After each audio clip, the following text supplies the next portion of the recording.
He only rejected a classmate's confession, and yet it led to utter disaster. That's right, the girl in front of him looked normal, but in reality, she was completely deranged. And it wasn't just her. Even her family was far from ordinary. Her name was Holly. From the day she was born, her father had given her all his love, but the love was twisted. To what extent? Simply put, whatever Holly desired, or whomever she liked, her father would do everything he could to get it, or them, for her. Then she would personally carry out the punishment on that person. Brent, having refused her ways, naturally wasn't going to fare well. That day, he was practicing rock climbing in the outskirts as usual, unaware that danger was slowly closing in. After reaching the top, he put on his headphones, planning to relax with some music, but the next second, everything changed.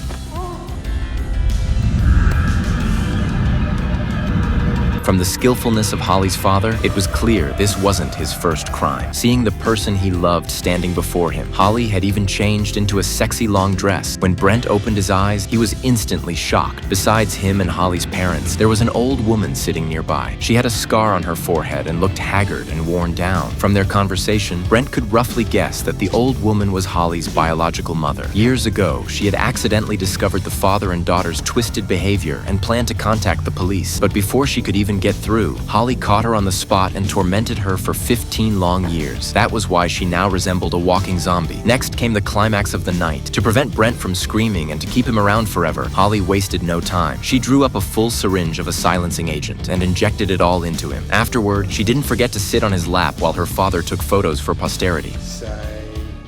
Happy.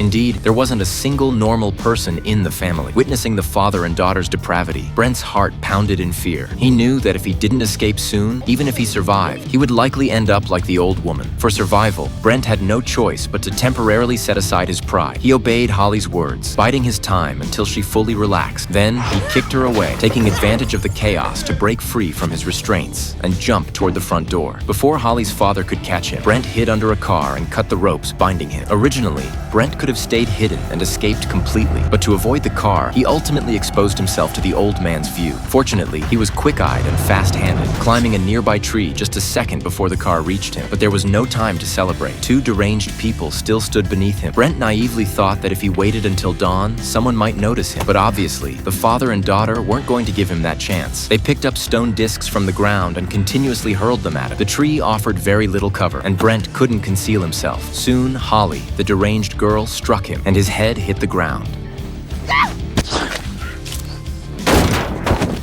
What awaited him next was endless torment.